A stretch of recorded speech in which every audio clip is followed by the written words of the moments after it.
Hi, Dr. Moore. I decided to record my fun activity. This is Bo Brummett, by the way. And one of the things that I use in my classroom when I am teaching is Google Earth. Google Earth is so much fun, especially when you're discussing some stuff outside of the context of history. Kids really don't have an idea where some of these things are located. However, one of the things that I've done in the past is when I am teaching industrialization, I bring up the Pruitt-Igoe public housing in St. Louis. It was built in 1954 and it was later demolished by 1970 because it had fallen into such disarray that it just could not be maintained anymore. So we watch the documentary and I also show them on the map where it is and so they can get context. But one of the things that I do is I use Google Earth to do that. Google Earth is built on KML files. These files can have tags in them, such as a place, the brief history of that place. Can also have a web link inside of it, but it can also be a photograph that has been superimposed on top that matches up perfectly with the satellite imaging, or it can be a 3D building. I want to show you how to download one, and then I will show you the Pruitt-Igoe because it is just a photograph, an aerial photograph, and then I'll take you to a 3D model of the Titanic wreck. So first we go to Safari. I already have an idea what I'm looking for. That in Google search, it's real easy to use file names or the file extension followed by a colon and then whatever you're looking for. So I'm going to type in KML with a semicolon or with a colon and then write Pruitt-Igoe. Okay. I'm not sure if you can see that. Up here I have KML and then the document that I'm looking for. So I'm looking for this extension. I'm looking for this photograph. So here we go. We're going to hit enter. Okay. The first thing that comes up, you have the New York City public housing. That's probably pretty neat to look at. I'm not interested in that. But what I am interested in is the second link. The second link that's underneath there is the Pruitt-Igoe overlay that goes along with the documentary.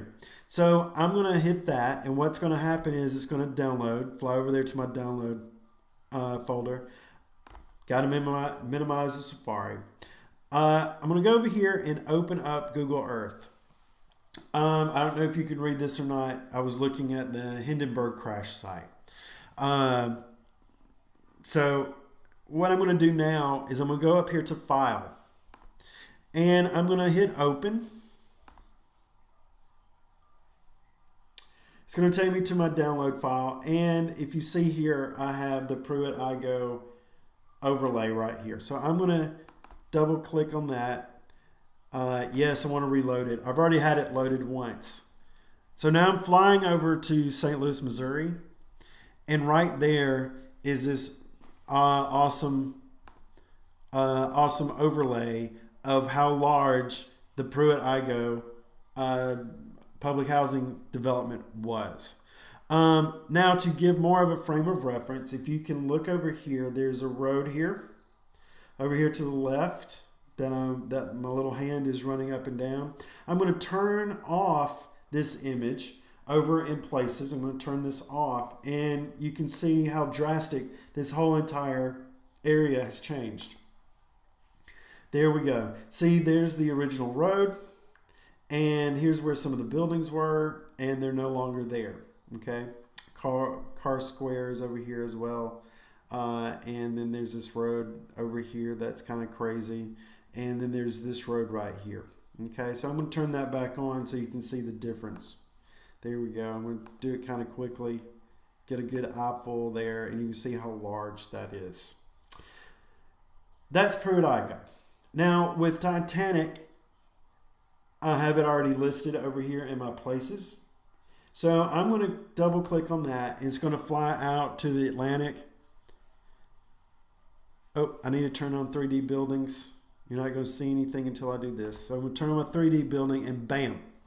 There is a 3D model of the Titanic. Not very good. Not very good, but it gives you some idea of where the Titanic lays on the bottom of the ocean. The reason why I use these is because it's fun. Number one, you can send students out on the internet, find these KML files, download them, and they can present them to you. Other things that you can do with these is you can download USGS maps that they've overlaid as well. And one of the things that they've put on here, which I think is fantastic, is Earth's tectonic plates. Tectonic plates, excuse me. So now you can see these, especially over here on the Pacific. You can see all of these wonderful faults, Andreas Fault here. But if I turn these off, you can see them that they're gone, and then you turn it back on. But these are all over the planet. Here's some more fault lines of the Earth's tectonic plates. One of the reasons why I use this so much is to give students a frame of reference of where things are located. When we discuss World War I and World War II, of course, we talk a lot about Germany. So I can type in Germany, and it'll fly to the country so they can get an idea of where Berlin and Frankfurt, Prague even, Cologne, Stuttgart, and if I can move this up a little bit, and even Munich. So they can understand how far or close these places are in relative ease. The other part of Google Earth that I do use is I create a questionnaire or an Earth search that go out and try to find some places out there. But it's fun for the whole class, not just for a geek like me who enjoy looking at Google Earth.